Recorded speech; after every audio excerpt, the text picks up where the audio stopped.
गिबियाव आङो बड'लेण्ड बुब्लिनिसिम साबायखर जासिग्रोबाय। दिनै नदुवा दख'रा एबसुनि बानजायनायाव अलंबार गोजौ आरो गेजेर फरायसालिनि जे गेलेग्रा फोथार, दा बेयाव बड'फा गोजोरथियारि सोलायनायनि जि मावथांखि, बे हाबाफारिखौ लोब्बा लाखिनानै दख'रा एबसुआ रायजोआरि मेल लानाय जादोंमोन।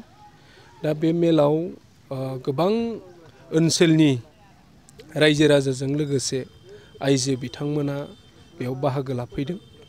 दा बे हाबाफारियाव आं बाहागो लाफैनानै गोजोननाय मोनदों जे दख'रा एबसुआ जि समाजारि बिथिंखौ लानानै जि हाबाफारि लागासिनो दङ, मावगासिनो दङ। दा बेयाव आं बेखौनो खावलायनो सानो जे दिनै जोङो ओनसोलखौ जौगाहोनांगौबा जोङो गिबियाव सोलोंथाइ बिथिंखौ लानानै आरो बेजों लोगोसे ओनसोलनि गेजेराव उन्दै उन्दै गथ'फ्रा जिहेथु गोबां जायगायाव, गोबां बिथोरिया ओनसोलफ्राव जि लेखा गारनाय, ड्रप आउट स्टुडेन्टआ बारा जाबाय। दा बेजों लोगोसे जोङो बेफोरखौ बोरै हमथालायनो हायो, बोरै जों हमथानो हायो, बोरै जों खमायनो हागोन, बेफोरखौ लानानै गुवारै रायजो राजाजों सावरायनाय जादों। आरो लोगोसेनो जोंनि जि समाज जानाय, समाजारि जि खान्थि, नियम खान्थिफोर, आसार खान्थि, बेफोरखौ जोङो बोरै थिग खालामनो हायो। आरो जिहेथु नैबे नदुवार हालामाव गोबां बेबायदि जिहेथु सरकारि स्कुलफोर गैया, फरायसालि गैया, गेजेर फरायसालिफ्रा दासिमबो बेनसार, गोजौ फरायसालिफ्रा दासिमबो बेनसार। दा आरो माखासे फरायसालिफ्राव जिहेतु फोरोंगिरि गैया। दा बे गैयै समाव जोङो माबोरै जोङो सोलोंथाइखौ जोङो बोरै थिग खालामनो हागोन, बेफोरखौनो दिनैनि बे हाबाफारियाव रायजो राजाजों गुवारै सावरायलायनाय जादों। दिनैनि दिनाव उन्दै उन्दै लाइमोनफोरखौ जौ जुवाजों थानाय नुयो, बिनि सायाव मा बुङो? बेनि सायाव जोङो खावलायदों जिहेतु उन्दै समाव जुदि जौ जुवा, बिरि, भां जानाय बेखौ खालामोबा जिहेतु मानसिनि जि समाव नोङो मेलेमा जिहेतु गोरलै, बै समाव नोङो बेफोर मुवाखौ जुदि लायोबा नोङो सोलोंथाइ लानांगौआव बा नोंनि जि जिउ लाइफ, बे लाइफआ धंस' जायो। बेनिखायनो आं खावलायगोन उन्दै उन्दै गथ'फ्रा बेफोरबायदि फेग्रा मुवा आरो गाज्रि बेबायदि माखासे जौ जुवा लोंनाय बा ड्राग्स जानाय, बेफोरनिफ्राय गोजानाव थानांगौ।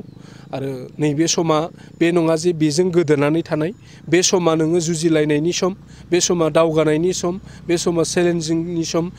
दिनैनि समाव जुदि नों सोलोंथाइ लायाबा दिनैनि समाव नोङो थांनानै थानो हाया।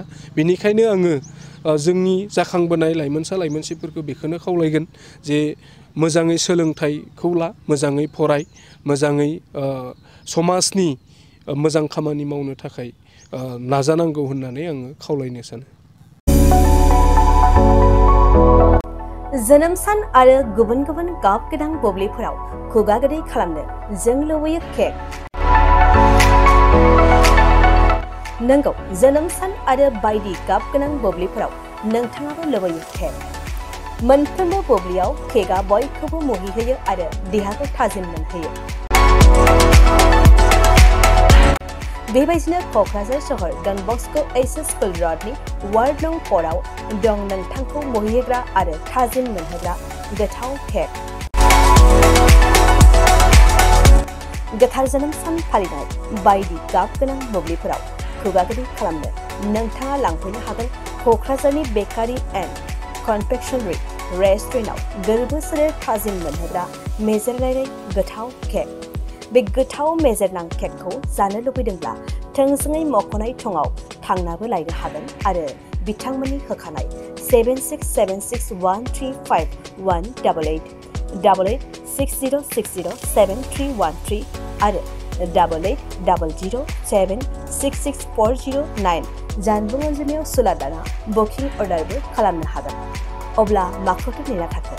जोनोम सान आरो गाब गोनां बुब्लिनि थाखाय दान अर्डार खालाम बेकारि एन्ड कनफेक्शनारि रेस्टुरेन्टआव केक।